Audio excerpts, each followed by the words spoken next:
Salamat po, Mr. Chair, Senator Bato de la Rosa. Sa loob ng 2 dekada mahigit, halos araw-araw po sa programa ko Wanted sa radyo, Monday to Friday, nakakatanggap po ako ng reklamo tungkol sa mga pulis na abusado. Let me remind you, lahat kayo mga pulis dito, kayo po sa ating lipunan ang may isa sa pinaka mahalaga at sensitibong responsibilidad na ginagampanan, to serve and protect. Umaasa po kami sa inyong proteksyon laban sa mga masasamang loob. Ang siste, the truth is, masakit na katotohanan, sa halip na kayo po ang magpoprotekta sa amin, I'm just talking about dun sa mga abusado, kayo po ang nananakit sa amin. How can we trust you when in fact, supposed to be kayo po ang nagbabantay, kayo pong sumasalakay at nilalabag niyo po ang aming mga karapatang pantao. Karamihan po na inyo pong inaapi, nilapastangan sa akin pong karanasan, base po sa data na meron po ako sa Wanted sa radyo, ay yung mga maliliit at walang kalaban-laban. Almost 99% sa mga naabuso ng ating kapulisan na abusado ay yung mga maliliit. Walang pinag-aralan. Pinaplantahan ng ebidensya.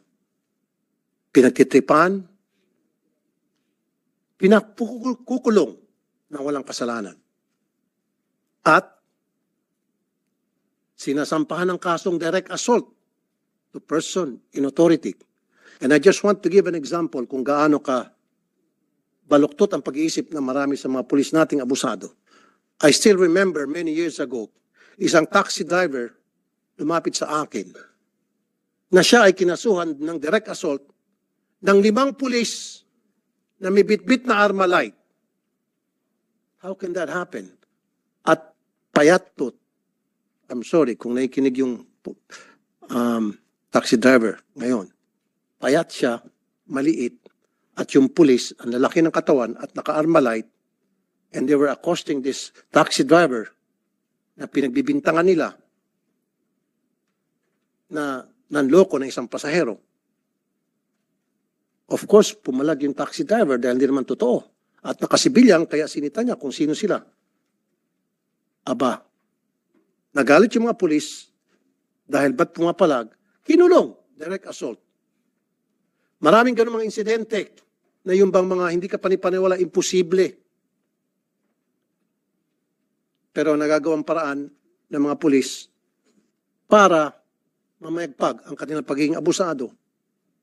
Marami sa mga pulis natin, especially mga bagong graduate, ay pumasok sa PNP dahil sa tsapa. And of course, mas marami ang mga bababait, matitino. Dahil sa tsapa. Dahil may sa katuparan na yung kanilang pagiging bully, kumbaga magiging legit na ang pagiging bully nila because they have the tsapa. To prove to the world that they are somebody to reckon with. That they need respect. Respect mula doon sa maliit na kababayan natin na kayang-kaya nilang sipain. Now, let me tell you all this. Listening right now. Ang Senado ang magiging karma ninyo. Kung gaano kayo kaabusado doon sa labas at nagiging mga pilosopo at kaya nyo pakulungin o ipakulong ang mga walang kalaban-laban na maliliit na mamamayan, dito matitikman nyo ang makulong. Pero kayo makukulong dito sa baba dahil kayo nagsisinungaling. Hindi kami papayag, ang Senado, na gagawin nyo kaming katatawanan tulad ng ginawa nitong si Captain Juanito Arabejo na pinagmamasdan ko kahapon pa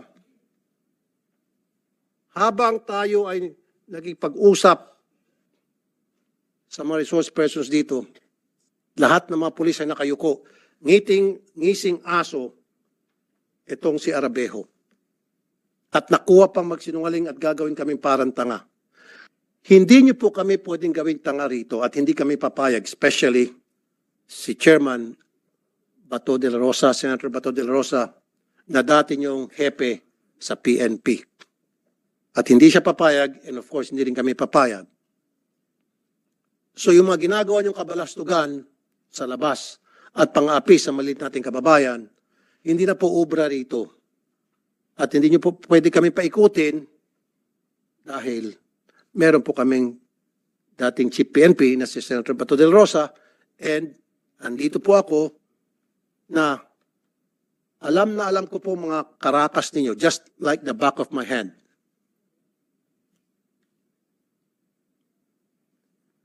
And lastly, kanina dumaan sa tanggapan ko si Lieutenant General Rodel Sermonia, like I said, who's been my friend for a long, long time, and he's been a very effective PNP officer na maraming beses na akong lumapit sa kanya para mag-refer ng mga kaso tungkol sa mga abusadong pulis at agad niyang natutugunan.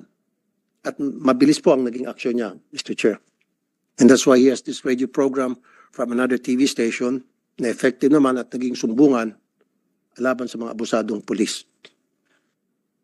And I commend you for that, General Sermonia. At sabi ko sa kanya kanina, Mr. Chair, anong problema, anong nangyari? Ba't nagkakaganito ang ating kapulisan? Sabi niya, hindi naman daw nagkulang ang PNP sa paglalagay ng mga patakaran, procedure na dapat sundin ng mga pulis for them to equip them to become a better policeman. Ang problema is sa implementasyon.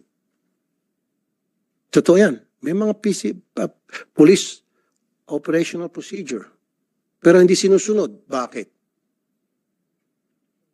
Bakit? It becomes the culture, the norm? Or the leadership?